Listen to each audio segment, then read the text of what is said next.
Hello everyone, welcome to our channel. இன்னைக்கு வந்து நம்ம broccoli stir fry எப்படி பண்றதுன்னு பார்க்க போறோம். சோ அதுக்கு வந்து பாத்தீங்கன்னா நான் வந்து broccoli வந்து கொஞ்சம் ஒரு போர்ஷன் எடுத்துர்க்கேன். சோ ஒருத்தர் சாப்பிடுற அளவுக்கான குவாண்டிட்டி எடுத்துர்க்கேன். சோ அது வந்து மஞ்சள் உப்பு போட்டு ஹாட் வாட்டர்ல போட்டு வச்சிட்டேன்.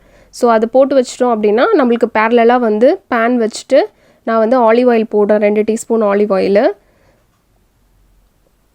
Olive oil வந்து stir fryக்கு வந்து ரொம்ப நல்லா இருக்கும். சோ அப்படி இல்லனா நீங்க vegetable oil or வந்து sunflower oil வந்து யூஸ் பண்ணிக்கோங்க.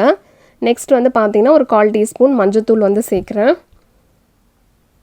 அதே மாதிரி இப்ப நம்ம ஹாட் வாட்டர்ல போட்டு வச்சிருக்கோம் இல்லையா அது ரொம்ப நேரம் போட கூடாது ரொம்ப வெந்துரும்.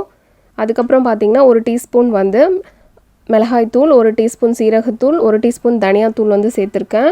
1 டீஸ்பூன் சீரகம். சோ அந்த ஃப்ளேவர் வந்து அந்த சீரகத்தோட ஃப்ளேவர் stir fryக்கு வந்து ரொம்பவே நல்லா இருக்கும்.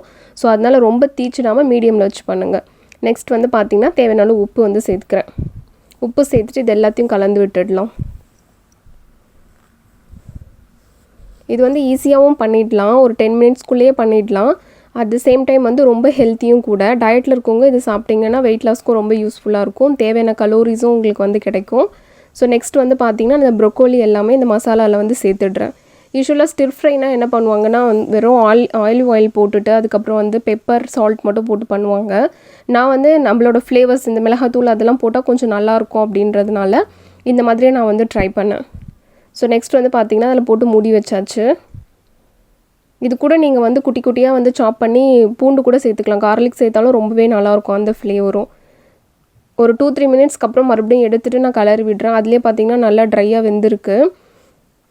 கிரன்ச்சியாவும் இருக்கும். சோ கிரன்ச்சியா சாப்பிட்டா ரொம்பவே நல்லா இருக்கும். சோ அதனால இத பார்த்து வாங்கும்போது கொஞ்சம் அந்த பேபி broccoli-யா பார்த்து வாங்குனீங்க அப்படினா அந்த தண்டு கூட ரொம்ப நல்லா இருக்கும்.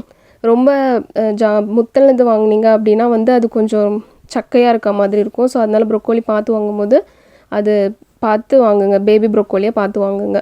சோ அவ்வளவுதான் சூப்பரா ரெடி ஆயிடுச்சு. ஈஸி அண்ட் சிம்பிள் பிரேக்ஃபாஸ்ட் ஹெல்தியான பிரேக்ஃபாஸ்ட் நீங்களும் ட்ரை பண்ணி பாருங்க. இன்னொரு ரெசிபில உங்களை சந்திக்கிறேன். till then take care bye.